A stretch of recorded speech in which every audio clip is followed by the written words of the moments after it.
Siguiendo con las conversaciones en Aprender de Grandes con gente que haya dado pocas vueltas al sol, pero que ya son grandes de alguna manera, hoy voy a tener el lujo de conversar con Yael Krupnikov. Yael es estudiante de Ciencias Sociales, es activista, es escritora y estoy seguro de que vamos a conversar de cosas que nos van a volar un poquitito la cabeza.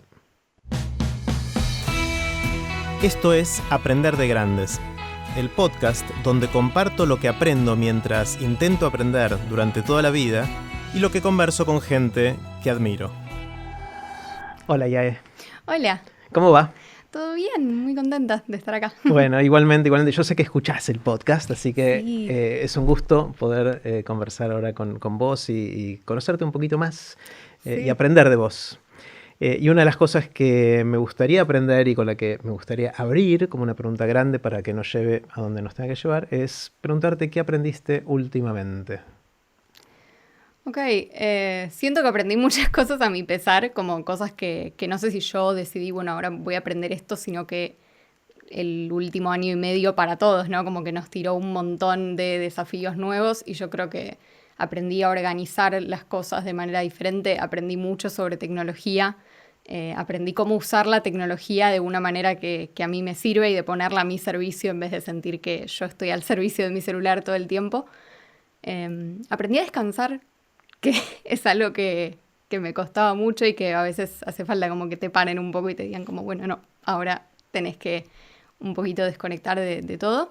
Y creo que aprendí mucho lo importante que es como las formas en las que nos cuidamos nosotros a nosotros mismos. Como que el año pasado, que tal vez no hubo tanta interacción con otras personas, o por lo menos no de la manera en la que estábamos acostumbrados, me quedé pensando como, che, wow, yo hago un montón de cosas por mí misma en mi vida cotidiana, no sé, desde cuando estoy haciendo algo que no tengo ganas de hacer y digo, bueno, pero la idea del futuro va a estar contenta porque ya terminé los ejercicios de matemática y me puedo ir a hacer otra cosa, hasta, no sé, las historias que me cuento, la manera en la que a veces digo, bueno, no voy a dejar el teléfono porque veo que esto me está haciendo mal, como un montón de cosas chiquitas que digo como, wow, nosotros hacemos un montón de cosas para cuidarnos a nosotros mismos y yo no sé si siempre tuve conciencia de como de ese rol que tengo yo misma en mi vida, como de, che, gracias a mí misma.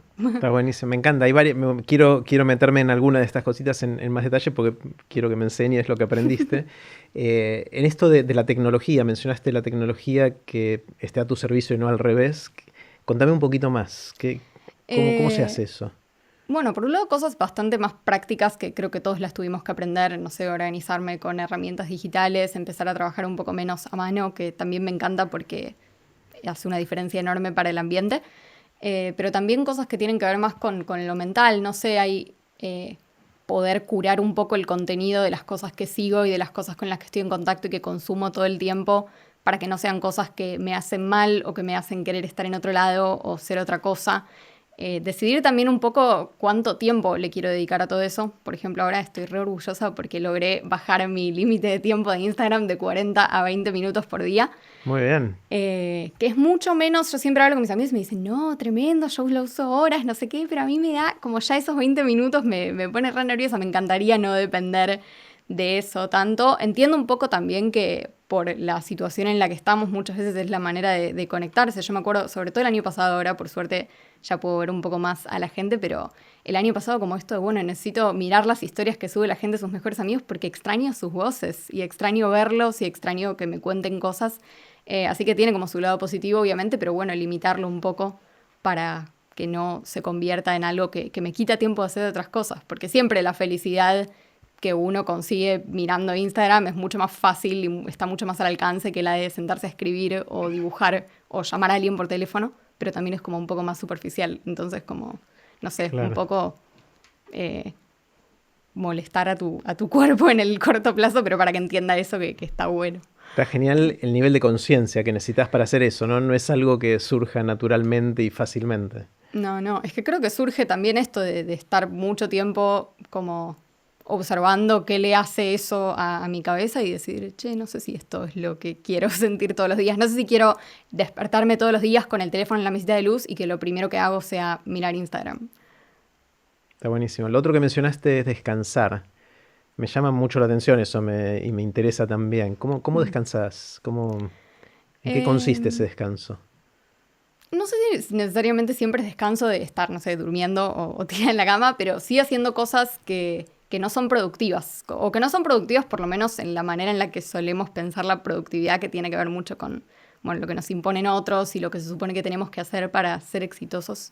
Como que, no sé, yo por mucho tiempo vivía así como corriendo, con cosas que me gustaban mucho, obviamente, y las sigo haciendo todas porque me encantan, pero esto de entender que no tenemos que ser productivos para existir, como que no es que vos le tenés que pagar al mundo el precio de existir haciendo cosas todo el tiempo.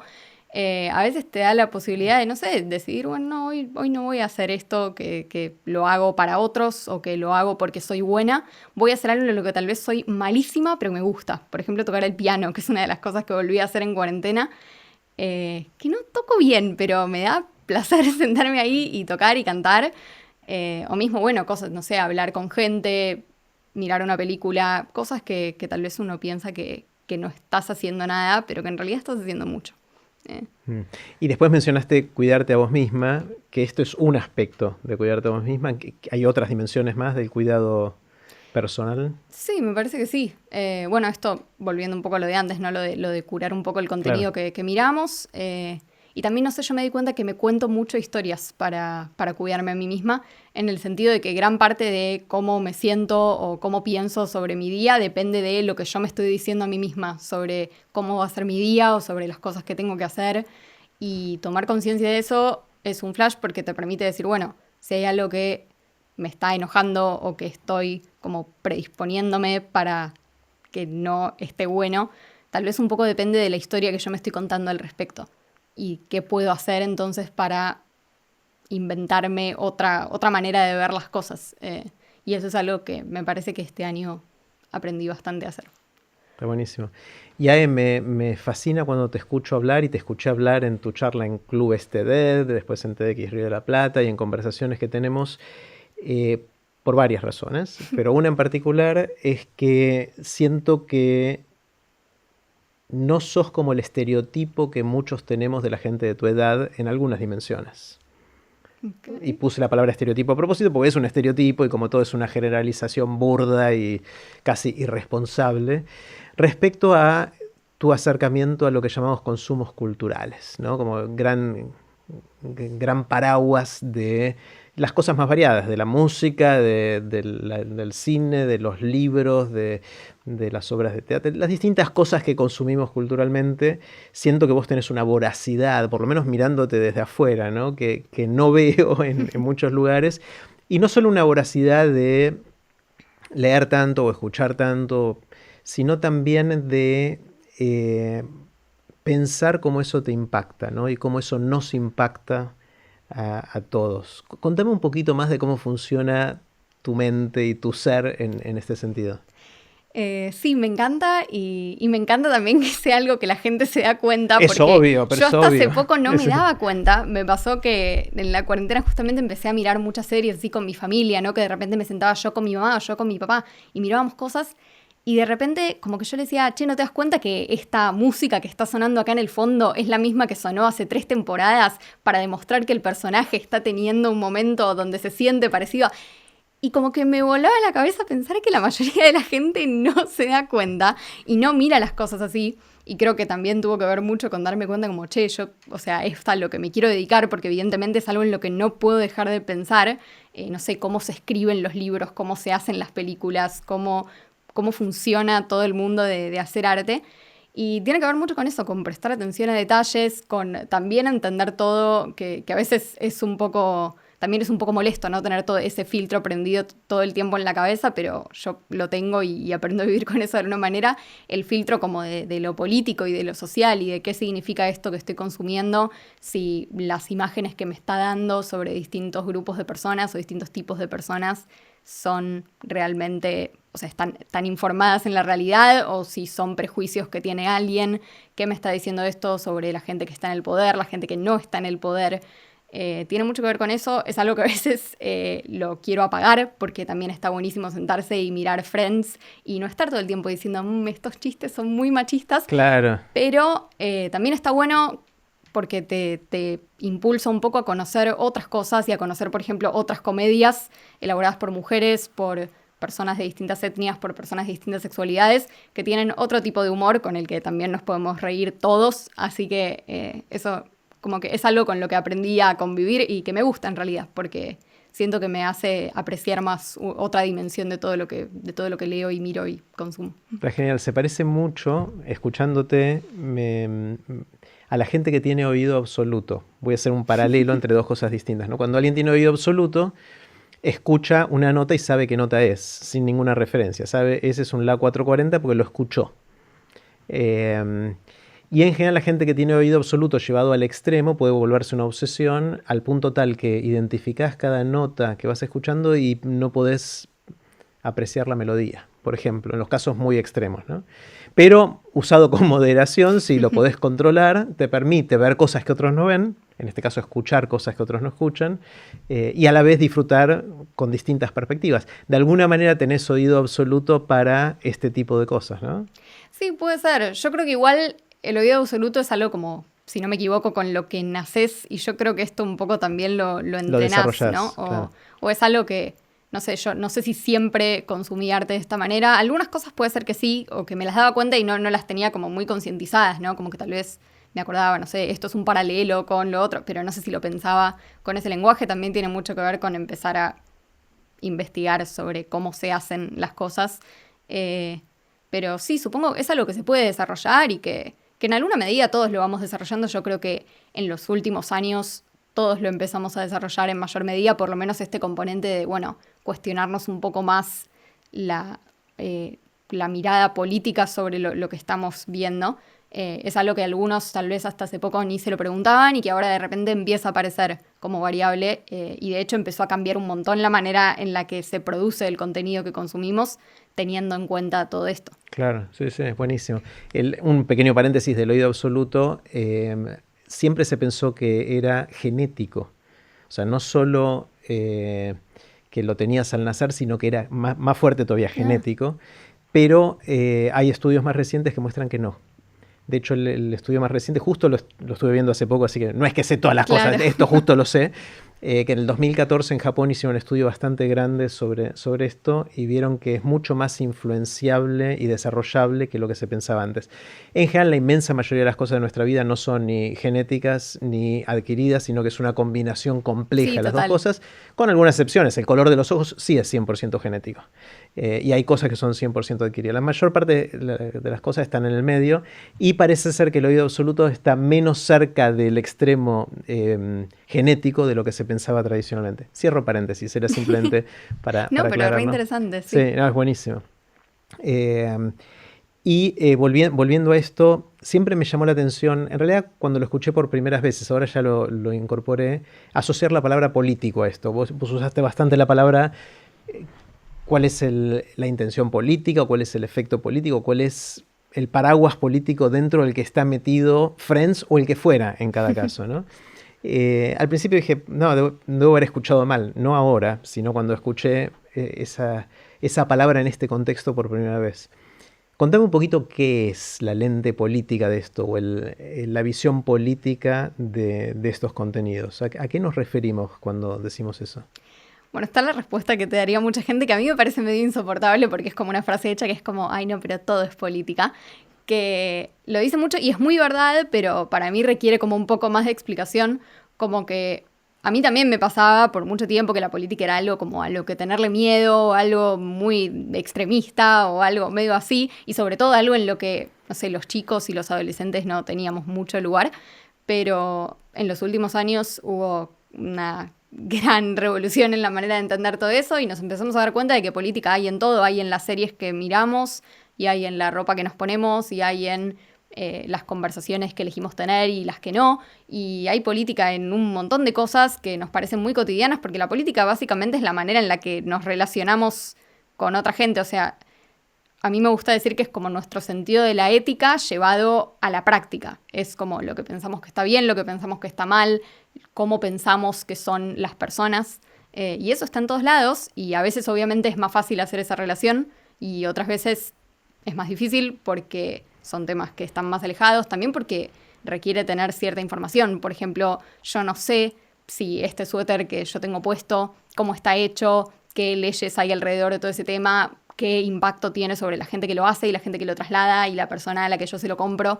Entonces hay veces que nos resulta difícil ver un poco cómo las cosas de nuestra vida cotidiana son políticas, pero lo son, y me gusta mucho que le estemos empezando a perder el miedo a la palabra, porque creo que el tenerle miedo a la palabra lo único que hace es como mantenernos un poco alejados de todas esas discusiones. Hermione Granger, que es uno de mis personajes así preferidos, con los que me identifico mucho, dice que el miedo al nombre lo único que hace es como amplificar el miedo a la cosa en sí misma. Entonces, si le Esta es tenemos, de Harry Potter, ¿no? Sí.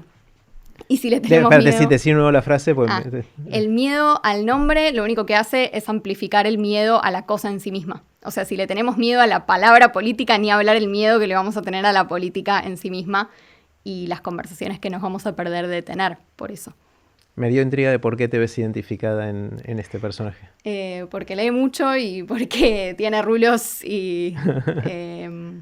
a ver, ¿por qué más? No ¿Pensás sé. como ella de alguna manera? Sí, tiene un sentido muy... O sea, es muy justiciera, tiene un sentido muy determinado de lo que está bien y lo que está mal, y es como muy protectora de las cosas que ella piensa que están bien. Sí, fue uno de los personajes con los que crecí, que fue como, tal vez no está tan malo ser nerd y que te gusten los libros. Está genial.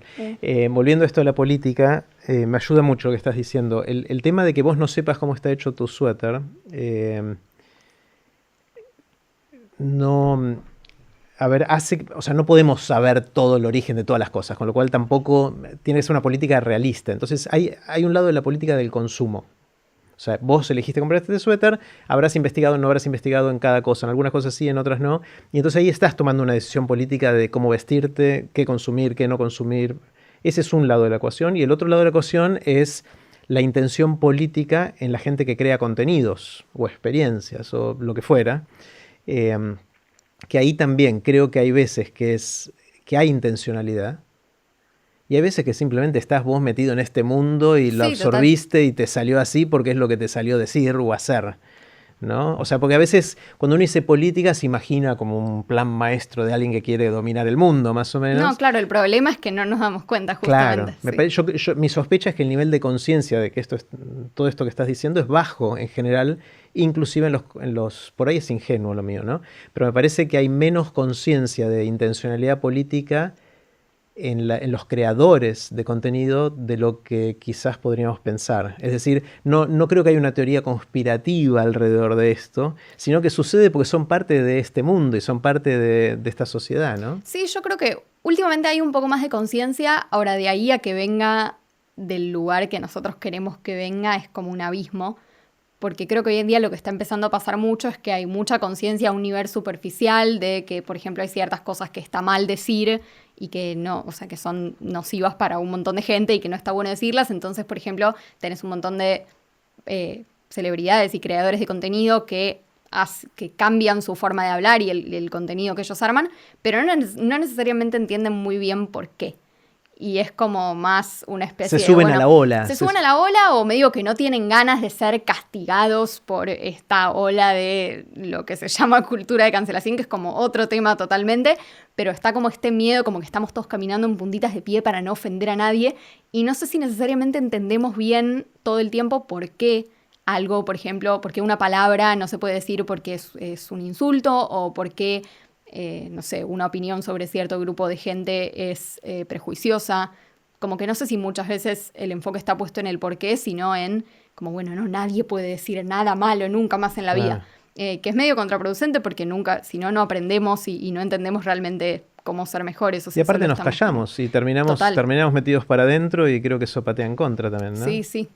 A mí hablábamos de Harry Potter antes, que es un universo literario con el que yo estoy estuve bastante peleada un tiempo porque hace poco la creadora J.K. Rowling hizo conocidas unas opiniones que tenía bastante transfóbicas, y fue un quiebre enorme, sobre todo para mi generación, que todos crecimos leyendo Harry Potter, pero todos también tenemos como... una parte muy importante de nuestras vidas es, la apertura política y la aceptación de diferentes géneros y sexualidades, y como que fue realmente algo que a todos nos dejó pensando muchísimo.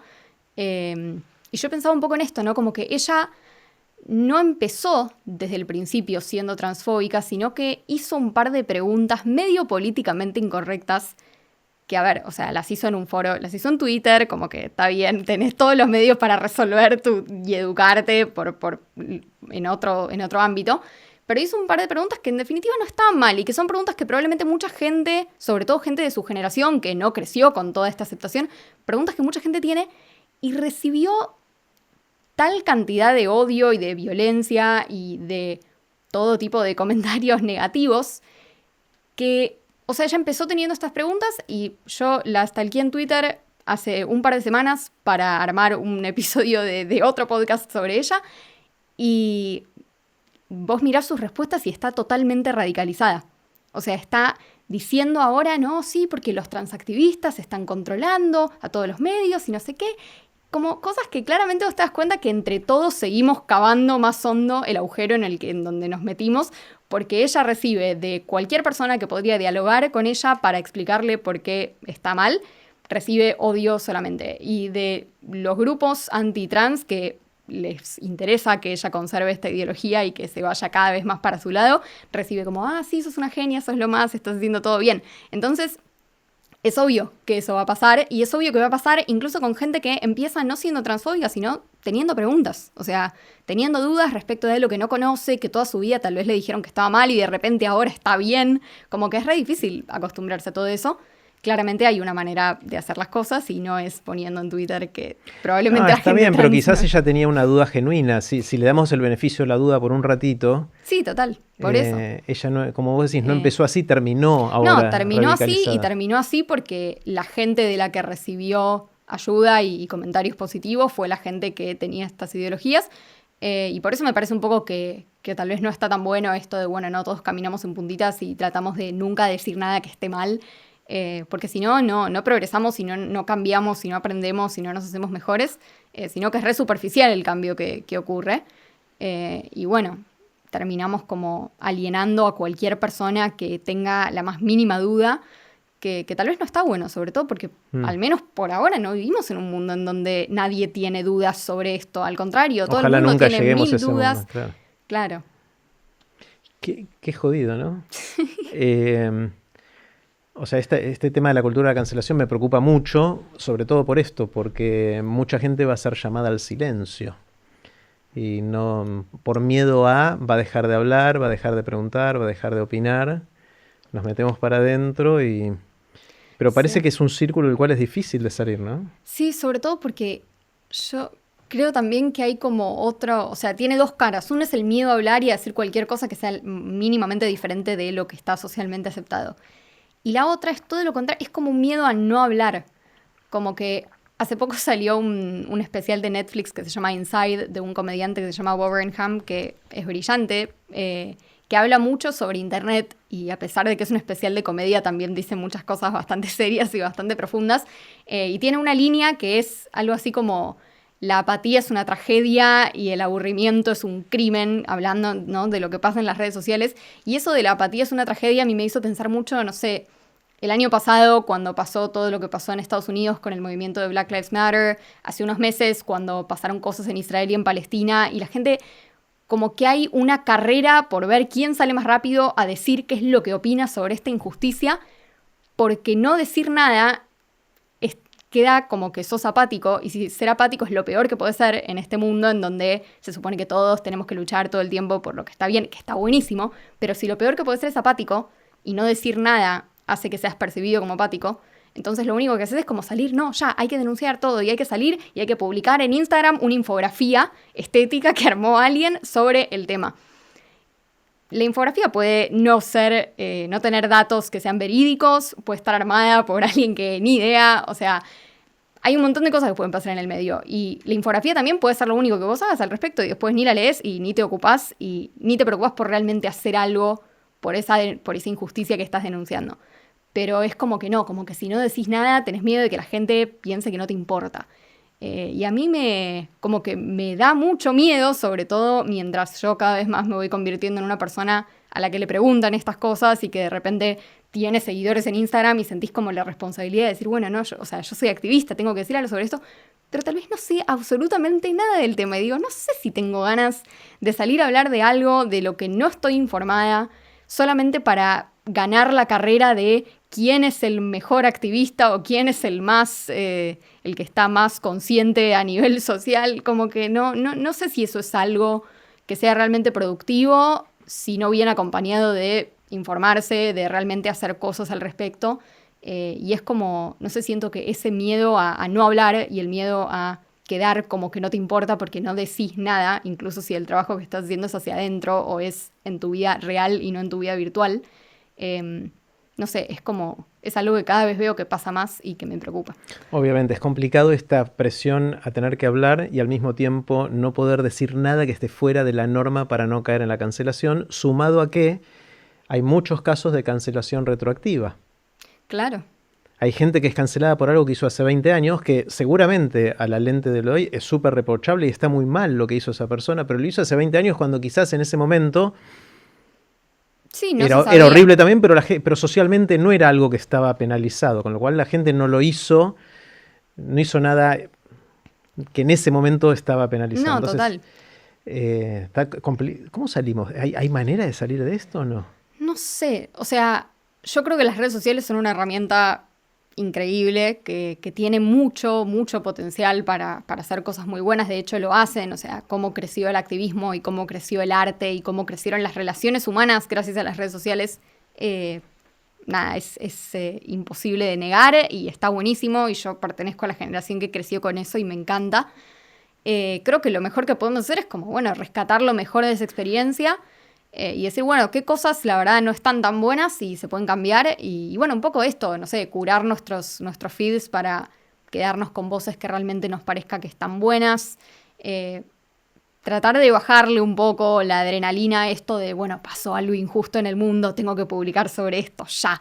Y tratar también, no solo de, como desde ese lado, desde ser nosotros los que publicamos, sino también lo que le exigimos al resto de las personas. No sé, yo no sé si necesito saber qué piensa una actriz que a mí me gusta porque la vi en una serie sobre las vacunas o sobre el racismo. Me gusta como actriz y me parece fantástico lo que hace en la serie y ya está. Como que no sé si tenemos que estar exigiendo constantemente que todo el mundo opine de todo. Y me parece que es como un poco, hay este doble estándar, ¿no? De todos decimos, no, bueno, no hay que ir a publicar rápido porque no sé qué, bueno, todo lo que veníamos diciendo hasta ahora, pero después, cuando miramos al resto, le exigimos como ese nivel de, o sea, que estén bien todo el tiempo, que hagan lo que está bien todo el tiempo, sobre todo a las personas que crean contenido y sobre todo a las celebridades, que por otro lado es totalmente comprensible porque es la gente que tiene más plataforma y que a uno le gustaría que usen esa plataforma para cosas que son importantes. Claro. A veces hasta te da bronca cuando ves que alguien tiene millones de seguidores y no se lo la pasa usa. hablando de cosas que vos decís, ay, no tendría, podría generar tantos cambios en el Claro. mundo. Pero por ahí tiene millones de seguidores porque habla de esas cosas. También, y a la vez no es su responsabilidad, no sé, o sea, no sé si le tenemos que exigir todo el tiempo a las personas que hablan de moda o de música o de lo que sea, que de repente digan, no, sí, porque mi opinión política sobre el presidente de Estados Unidos es bla. Creo que es medio contraproducente cuando empieza a pasar eso. Claro. ¿Te consideras activista? ¿Qué es eso? ¿Y en qué sentido activas? ¿Qué tipo de activismo haces? Bueno, muchas cosas. Creo que hacer esto, por ejemplo, es activismo, o sea, hablar, tener conversaciones significativas, sobre todo en este contexto que hablamos, donde hay tanta gente hablando y tan poco diálogo, parece. Me encanta dar charlas, tener conversaciones, ir a paneles, cualquier lugar en donde podamos realmente dialogar y hablar de las causas que nos importan de una manera informada, entendiendo realmente lo que está pasando, escuchando voces diversas. También creo contenido, en la virtualidad sobre todo. Escribo y después hago más trabajo de estar en el momento, no sé, apoyo escolar con chicos en situaciones vulnerables, ir a marchas, hacer acciones por la justicia climática, etcétera, como cosas que son poner el cuerpo, que me encanta, y me gusta también que todas esas cosas sean activismo y que no haya una sola manera. ¿Sobre qué escribís? Escribo ensayos sobre esto, causas sociales, un poco sobre arte también. Escribo ficción No es algo que estoy haciendo mucho en este momento, pero me gustaría hacerlo más. Me parece que es una de las maneras más efectivas también de transmitir las ganas de ayudar con una causa o la importancia de una causa. Escribo un poco de todo, la verdad. Y también música. ¿También escribís música o Escribo, o sea, letras y letras compongo, sí. ¿Y componés música también? ¿Le pones música al...? Sí, Bueno. eso también hace mucho que no hago, pero ahora volví, como que con la cuarentena volví al piano. El piano está ahí, es como una ley de la física que si hay un piano en tu casa en la cuarentena, como que todo el mundo volvió al instrumento. Está genial. Así que sí, por suerte Está volví a buenísimo. eso. Y ahí imagínate que te regalan un viaje en el tiempo, que podés hacer un viaje en el tiempo, podés ir a donde quieras y a cuando quieras, vas a estar un ratito ahí y después volvés al aquí y a la hora, pero puedes hacer un solo viaje. Te dan un solo viaje. ¿Irías al futuro o al pasado? Al futuro, pero no al futuro cercano. O sea, no sé, dentro de 500 años, 1000 años, 2000 años. Ajá. El futuro cercano me estresa. No quiero ir a dentro de 50 años cuando probablemente el mundo esté más destruido por el cambio climático de lo que está ahora. No sé, o sea, yo soy optimista a mi pesar, pero creo que las cosas se van a poner peor antes de ponerse mejor. Y no sé si tengo ganas de estresarme viendo cómo se ponen peor. ¿Y dentro de 2000 años sentís que vamos a estar mejor? Siento que por lo menos vamos a tener diferentes problemas. O sea, hace 2000 años teníamos problemas y eran diferentes. No sé, siento que por lo menos como que va a cambiar, va a ser más interesante ver eso que seguir viendo como la secuela de lo que está pasando ahora. Y bueno, y ver si en una de esas resolvimos lo que estaba pasando ahora. Si pudieras, dentro de esta línea de pensamiento, si pudieras mandarte un mensaje a vos misma dentro de, digamos, 20 años, vas a tener 39. ¿Qué te gustaría que Yael de 39 recuerde que hoy sabes? Eso que sabes hoy, que querés seguir recordándolo después. ¿Qué le dirías? ¿Sabes que lo hago mucho? Me programo mails al futuro. Yo tengo un par programados también. Yo tengo varios. Algunos son como muy cerquita al futuro, o sea, de acá a 2 meses o algo así. Y otros son como bien al futuro. O sea, he mandado mails al 2048. Con la esperanza de que la plataforma esa siga funcionando. Eso te iba a decir. Espero que sigamos usando mail. Espero que yo siga usando ese mail. No sé. Pero no, me mando muchos recordatorios, no sé, no seas tan rápida para juzgar, apoyar las ambiciones de la gente que tenés alrededor. No sé, siento que son cosas que tal vez veo que a muchos adultos a mi alrededor les faltan o que no se acuerdan muy bien de cómo era ser adolescentes.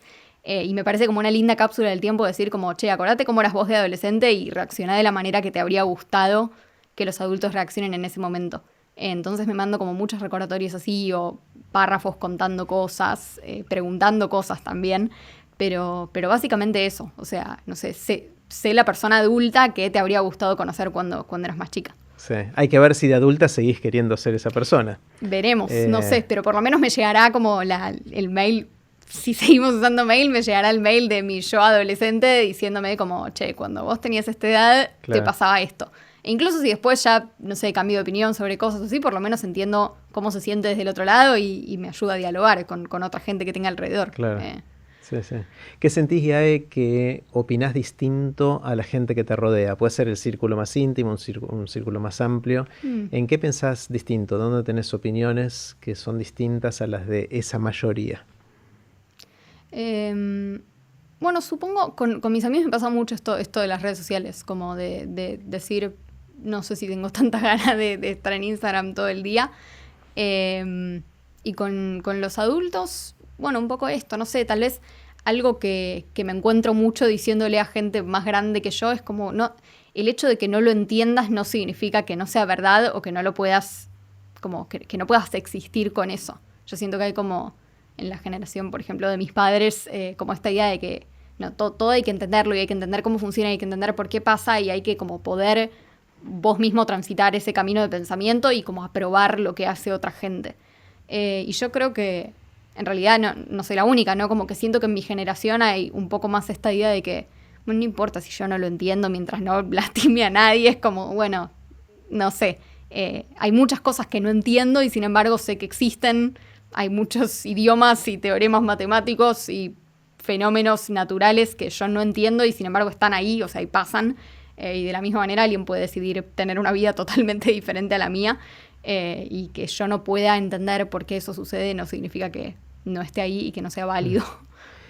¿En qué cambiaste de opinión recientemente? Algo que venías pensando para un lado y ahora decís, no, en realidad creo que va para el otro. Em, no sé, un poco como el tiempo que tenemos. O sea, tal vez es algo de la edad, claramente es algo de la edad, pero esto de decir como, no, la verdad, o sea, tenemos infinito tiempo. No infinito, pero a los ojos de cómo lo estoy mirando yo y de cómo yo siento que tienen que pasar ciertas cosas, como que no hace falta que todo sea acá y ahora, en este momento, y no hace falta que toda la gratificación sea instantánea. Y a veces, o sea, eso está bien. No sé si es algo, siento que es algo que la mayoría de la gente grande ya lo aprendió, pero para mí que estoy dejando la Es el adolescencia momento es de muy aprender. nuevo. Sí. Claro. O sea, no todo es inmediato, ¿no? Sí, y que no, que eso puede ser algo bueno, como que la espera no siempre es como el momento que vos estás esperando es el final y el resto es como, bueno, lo que tenés que hacer para llegar al final. Como que la trama es igual de buena que después el desenlace. final o claro, el desenlace. ¿Qué te asombra? ¿Qué te sorprende? ¿Qué son esas cosas que ves y decís, wow, no lo puedo creer? Ay, hace poco lo pensaba porque doy clases particulares y me asombra muchísimo cuando la gente se autoenseña cosas. La gente autodidacta me vuela la cabeza. Bueno. Que alguien pueda aprender un idioma o aprender a hacer diseño gráfico o aprender a cualquier cosa. La cantidad de cosas que hay que la gente se autoenseña me parece impresionante. Y me parece increíble porque no es una de las cosas que trato de entender cómo funciona en mi cabeza y no lo entiendo. O sea, ¿cómo haces solo para escuchar una canción en un idioma muchas veces y de repente entender el idioma? Es como... ¿Hace eso la gente? Eso es un superpoder. Mucha gente que escuché que aprendió, por ejemplo, que aprendió inglés escuchando música, que me encanta y en algún punto yo también me identifico, no sé, como siento que mucho del inglés que yo aprendí es mirando películas o mirando series en inglés, pero con una base que me la dio alguien. Me vuela el cerebro que alguien pueda hacer eso solo. Y con un montón de cosas. Tengo muchos amigos que se enseñaron a hacer cosas random en la cuarentena. Y me parece increíble que tengamos ese poder. ¿De qué das clases? De un poco de todo. Ayudo a chicos, sobre todo que están entrando a la secundaria, con las materias que necesiten y también con prácticas de estudio, organización, que es algo que me encanta. Me da mucho placer como las cosas, ¿sí? Organizar, usar Excel, usar Google Mira. Calendar, como cosas así. Básicas para una vez que las tenés. de organización, pero que es muy lindo. Y es muy lindo ver cómo esas herramientas de repente te ayudan y están como a tu servicio para que puedas. ¿Y te gusta, esta es una pregunta rara, pero ¿te gusta darle clase a los chicos y chicas que tienen dificultades y necesitan ayuda? ¿O a los chicos que son muy manijas, que están muy entusiasmados y quieren más de algo que ya les gusta? Creo que esa es como la manera incorrecta de dividir. Para mí la diferencia más clave está entre los que tienen ganas de sentarse y practicar y hacer y los que no. Okay. No importa después si si te sale rapidísimo o si no entendés nada, como que yo disfruto la clase en base a si vos tenés ganas de estar ahí. Está bien, pero en realidad por ahí lo dije mal, ¿no? O sea, está el que está ahí porque le fue mal y los padres le dicen, te voy a poner una profe particular. Siempre es más divertido con el que tiene ganas. Pero muchas veces la gente tiene ganas a pesar de que no es buena en el contenido. No sé, yo tengo clases de inglés. No digo que no sea buena, digo que esté entusiasmada con el proceso. Sí, está entusiasmada con el proceso y después ahí ya no importa si sos la persona que más le va a costar aprender esta materia en la vida. Si vos tenés ganas de estar ahí, lo más probable es que te salga. Y de la misma manera, si vos sos brillante, pero realmente no tenés ganas, y esto lo aprendí también un poco por experiencia propia, no te va a salir, aunque hagas lo que hagas, si no tenés ganas de estar ahí o no tenés ganas de saber este contenido, no te va a salir. Y estas personas ¿está bien dicho? Autodidactas, iba a decir autodidácticas, no, autodidactas, deben ver tutoriales, deben ver cosas, no son, o sea, no es solo ellos, o sea, tienen algún tipo de ayuda electrónica o digital de alguna manera, ¿no? Sí. Sí, yo de hecho, cada vez que quiero aprender algo nuevo, YouTube, o sea, directo, es como... Eso te iba a preguntar, Empezás por ahí. ¿cómo empezás cuando Y decís sí, quiero aprender algo? ¿Vas a YouTube. YouTube y que buscas la palabra de lo que... Buscas y es tremendo como a mí me gusta mucho de internet que nunca sos el primero en tener un problema. O sea, siempre hay alguien, no importa cuán original pensás que sos, siempre hay alguien en el mundo que ya tuvo tu problema y ya lo resolvió o encontró a alguien Y ya más puso que un lo tutorial resolvió. en YouTube. Ya puso un tutorial, ya puso en un foro de preguntas cómo se hace, no sé qué, y se lo dieron. Y a mí me gusta mucho como esto, ¿no? O sea, vos podés buscar y te conectás inmediatamente con un montón de gente que estuvo en la misma que vos y lo logró resolver de alguna manera y ahora te pasa ese contenido. Y me gusta mucho ese instinto, ¿no? De decir, porque a nadie les paga en general a la gente que hace tutoriales o que, no sé, maneja esos foros de preguntas y respuestas de distintas aplicaciones o lo que sea. Pero me encanta como eso, no, bueno, yo tuve un problema y lo resolví, entonces ahora voy a ayudar al que quiera. Es muy loco eso, ¿no? Que haya esa actitud de compartir. Sí. Porque no hay a priori No, no un hay ningún, beneficio. sí. Por ahí sí, uno por ahí tiene el sueño de ser el video más visto en enseñar esto, no sé, quizás sea eso. Sí, pero en general eso pasa con los youtubers que hacen otro, no sé, o sea, con otro tipo de contenido. No sé si eso pasa con la gente que hace ¿Y videos por qué? de ¿Por cómo qué lo usar hacen? ¿Qué es Excel. altruismo? ¿O qué? No tengo idea, no lo había pensado hasta que no lo dijimos recién. No sé, supongo, lo pienso un poco, ¿no? Como a veces yo hago ciertas cosas, como decir, bueno, a mí no me cuesta nada y tal vez a otro le puede, como que le puede cambiar la existencia totalmente. A mí muchas veces me pasa que me escriben amigos, no sé, diciéndome cómo se usa tal aplicación o no sé qué. Y yo digo, bueno, le grabo un videito de 2 segundos que se lo mando por WhatsApp, o sea, filmando mi pantalla de la compu, y le digo, bueno, mira, así se agrandan las celdas en Excel. Y a mí no me costó, o sea, me tardó Claro. 30 segundos, pero a la persona esa es la diferencia para poder seguir con su trabajo. Y no sé, supongo que la gente que lo hace tendrá alguna versión de eso. No sé, Puede ¿vos ser. tenés Ah, alguna idea? No, o sea, a mí también se me acaba de ocurrir.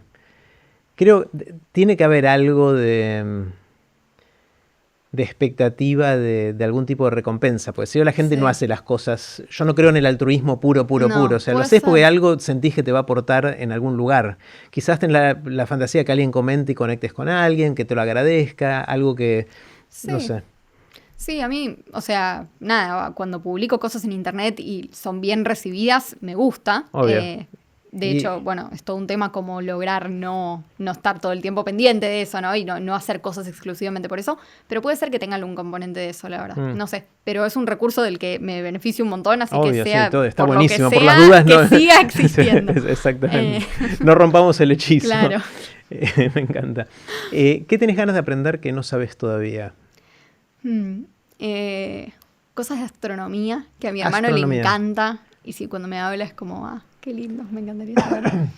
Pero, Cosas ¿por qué de... querés aprender de eso? ¿Es curiosidad? Ay, no sé, porque me parece re lindo. A mí tengo como una relación muy, muy poco utilitaria con cierto tipo de conocimiento. Y digo como, ay, me parece re lindo, como quiero que me hablen, sobre todo si encuentro a alguien que habla lindo sobre el tema, que eso me pasa en TED un montón de veces. Claro. Como que hay alguien que está dando una charla sobre, no sé, los griegos o neurociencia o cosas que tal vez están muy lejos de lo que a mí me gusta hacer o a lo que me quiero dedicar, pero que si encontrás a alguien que te habla lindo sobre el tema, puedes estar horas. No sé, me encanta también esto, cosas de cómo funciona el cerebro, de neurociencia, de psicología, de cómo medio hackear nuestra mente.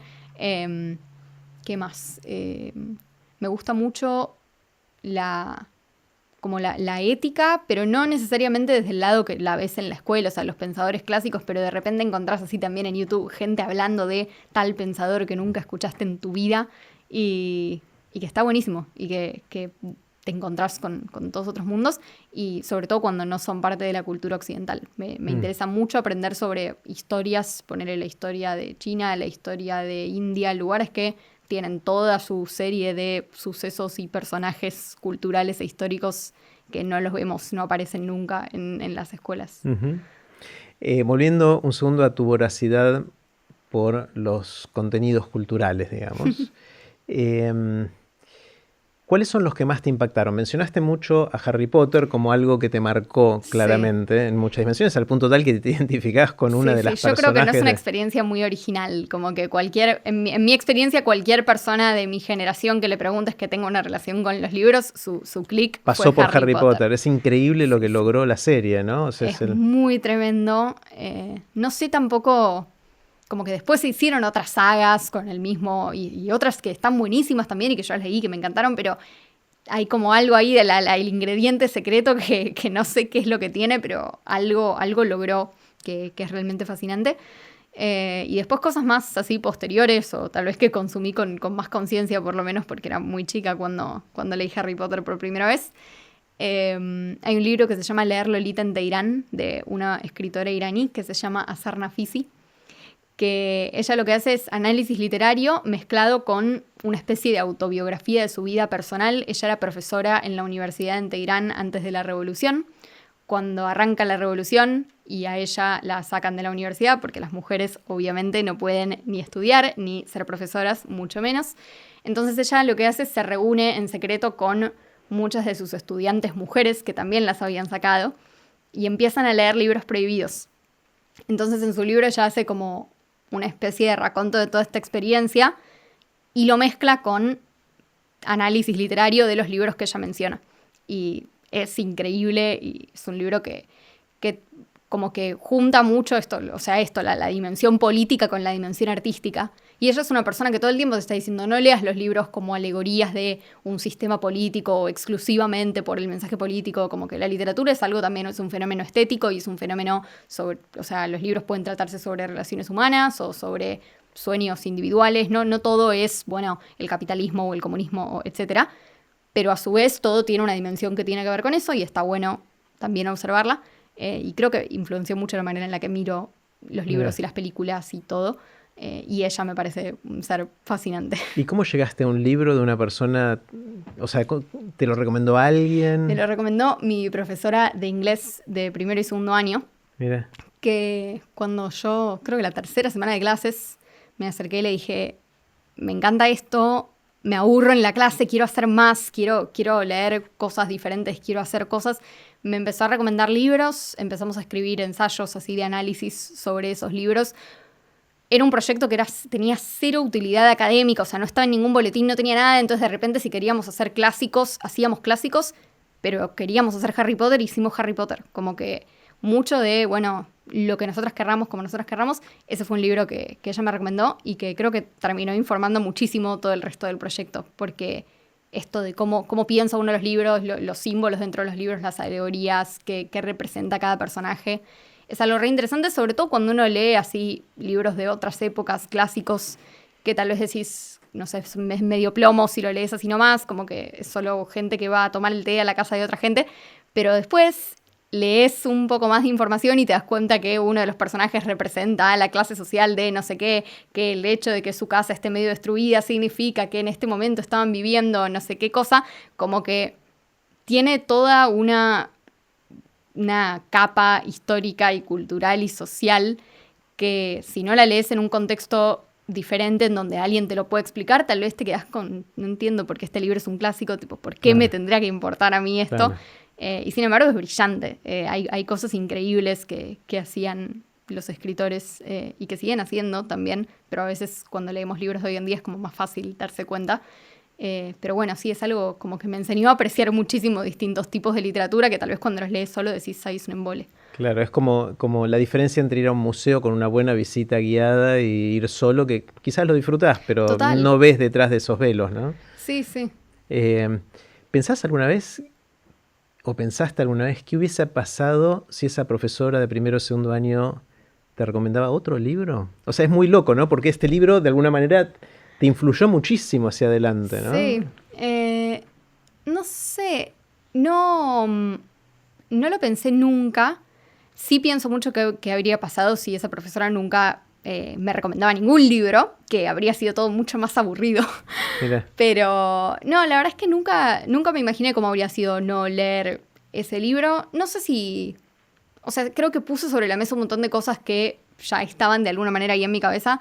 No sé si no las habría encontrado de otra manera, ¿no? Como que hay cosas que uno las tiene ahí, o sea, que no las tiene, no sabes cómo nombrarlas o cómo explicar que están ahí, pero en algún momento algo te da las palabras para explicar eso. A mí lo que me pasó con este libro es que muchas citas, no sé, a mí hay algo que dice George Orwell que me encanta, que es que los mejores libros son los que te dicen cosas que ya sabes, en el sentido de que, viste, cuando subrayas una cita y decís como, ay, no puedo creer que esta persona puso en palabras algo que yo lo resiento. Y a mí me pasó eso con ese libro, como que me hizo poder explicar muchas cosas que tal vez yo ya las Está bueno, pensaba. también se parece a la discusión sobre la inevitabilidad histórica, ¿no? De si Hitler no Sí, si existía. si Hubiese alguna sido figura distinto, histórica, claro, no claro, sí, existía. sí. Entonces hay algunos que dicen, o sea, es contrafáctico, ¿no? No hay un experimento que podamos hacer para verificarlo, pero algunos opinan o especulan que sí, el camino histórico hubiese sido totalmente distinto y el mundo no se parecería en nada a lo que tenemos ahora. Otros dicen, no,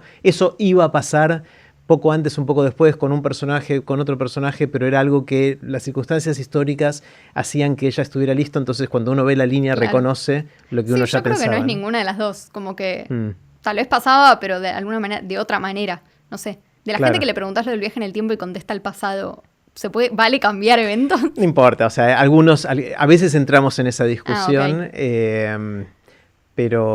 No, porque ahí no sabes, hay mucho arte sobre, bueno, qué habría pasado si pudiese viajar en claro. el tiempo y alterar este evento, y muchas veces la respuesta es que, no sé, volvés a tu línea temporal, a tu presente, O y está no. todo peor, De hecho, tipo volver al futuro. mi equivalente de Harry Potter es una novela que se llama El fin de la eternidad, de Isaac Asimov, que la leí a la edad que tenía yo, similar a la que vos tenías cuando leíste Harry Potter, que es justamente eso. Y la idea de las líneas de tiempo y de esto de evitabilidad o no, y de cuál es el cambio mínimo necesario en una línea de tiempo para lograr cierto efecto, todo eso, me acompañó el resto de la vida.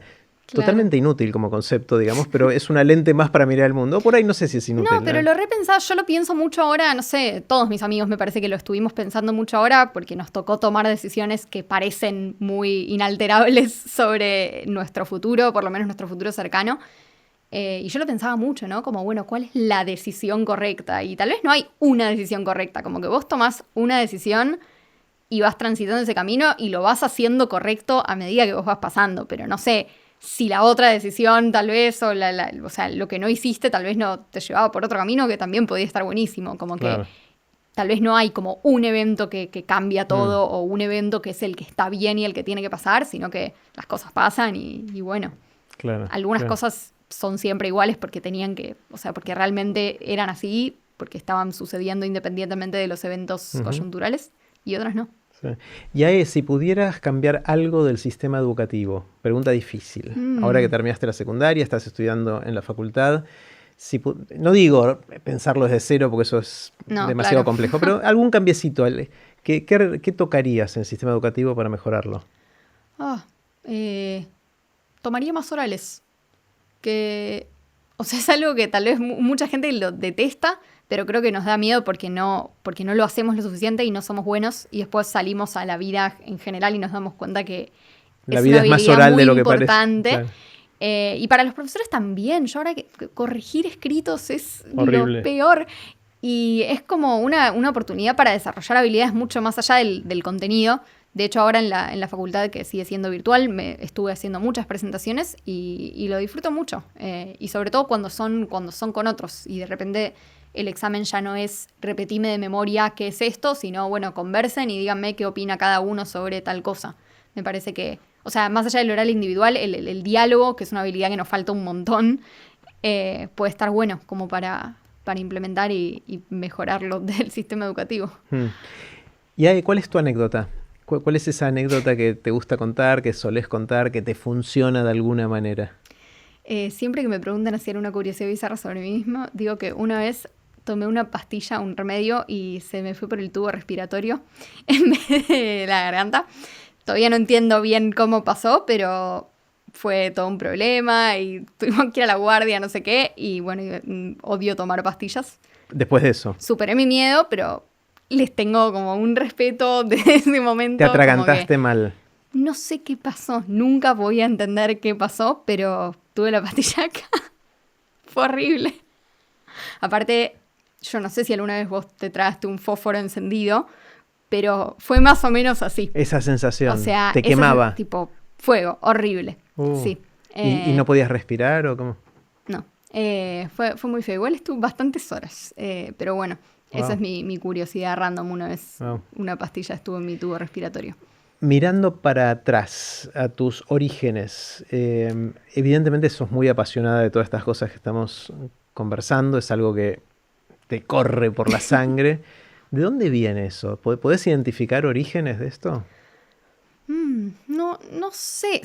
Puedo identificar ejemplos de lo mismo que venimos hablando desde muy, muy chica. O sea, apasionarme mucho con libros, con películas, tratar de entender a un nivel que tal vez la mayoría de la gente no le interesaba cómo se hacen, o no sé, seguir escritores. Cuando empecé a tener redes sociales, seguir escritores, actores, productores, como gente que estaba metida en ese mundo, como para entender, no sé, tipo, más allá de la película que la vi, me gustó, cómo se hace, cómo era el detrás de escena, quién la hizo, todas esas cosas.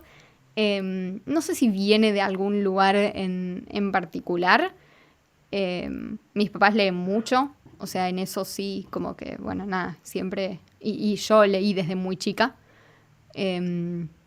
No sé, también un poco en la escuela, ¿no? Tener profesores que les interesaba, ¿no? Que yo, o sea, todo lo que yo tenía para decir y lo que yo tenía para hacer, que hace una diferencia enorme, porque si no, tal vez no. O sea, si te dicen callate, a nadie le importa, tal vez te callás. Y esto, me acuerdo, no sé, leer abajo del banco desde la primaria, o sea, todo. Esconderte ahí, como. Sí, en clase. Y Claro. no sé. No, la verdad que no me lo puse a pensar nunca. Escribo cuentos también desde muy chica. Y me acuerdo, desde muy chica, como me acuerdo a los 9 años, gané un concurso de cuentos de la escuela y leyeron mi cuento en el aula. Y la maestra que lo estaba leyendo al final se puso a llorar, tipo se emocionó. Y dije como, wow, o sea, aparte es como la época que pensás que los grandes no lloran, ¿viste? Como que los adultos no lloran. Y ver a alguien llorar y decir como, wow, yo hice esto, o sea, lo hice, como que ahí es la primera vez que tengo conciencia de decir, yo quiero ser escritora, yo voy a ser escritora. Esta es tu anécdota, ¿no? La de la pastillita. Puede ser. No, esta no la cuento tanto, no sé. Me encantó. Puede ser. La otra es divertida Sí, ahora, digamos. Es como no, en el momento no fue la divertida. tragedia más el tiempo es la contás, comedia, es ¿no? divertida, Sí. Pero no, esto, sí, no sé, como que soy consciente de que fue un momento importante, como que no es que después me di cuenta que no sé Se qué. te veían como los ojos, o sea, los ojos te brillaron de otra manera cuando puede contabas ser. esta historia, está buenísima, está buenísima. Ya para ir cerrando, si tuvieras la oportunidad de poder conversar con una persona que admires, que te inspire, que te produzca algo, puede ser alguien actual o alguien histórico, ¿con quién te gustaría tomarte un cafecito? Hay mucha gente. También me pasa mucho esto que hablábamos antes, ¿no? Que hay gente que me gusta mucho su arte y digo, no sé si tengo ganas de conocerlos en persona. ¿Te da miedo de que se rompa Sí, el...? o tal vez hay cosas que como que no me interesa saber qué piensan sobre la política, alguien que escucho su música y que como que ya está, o sea, dejémoslo ahí.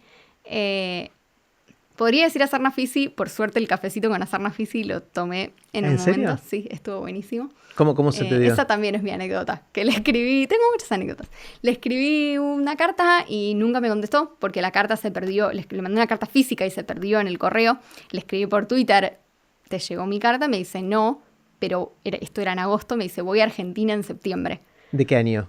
2017. Y encima tipo random, o sea, Argentina, ¿por qué? Bueno, resulta que vino y nos empezamos a escribir por mail y entonces fuimos a la charla con mi profesora que ya daba acá en un festival y después tuvimos una reunión, bueno, estuvo buenísimo, así que eso ya lo hice y estuvo genial y fue una de las instancias en donde sí valía la pena conocer en persona a la persona.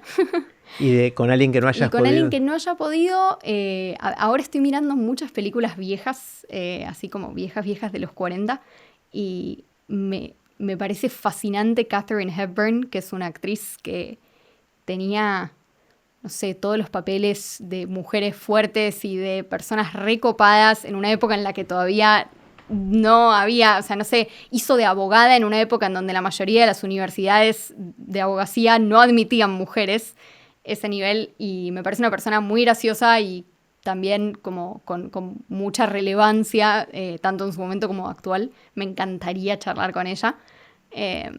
Y bueno, no sé. Hay mucha gente, la verdad, con la que me gustaría hablar y me encanta también que me pasa mucho, que soy la persona más chica de la mesa en una mesa con gente muy, muy grosa y puedo hablar con mucha gente muy capa. Muy bueno, muy bueno. Bueno, ya me encantó, me quedo con ganas de seguir charlando horas y horas. Vamos a tener que hacer otro episodio más adelante. Me encanta.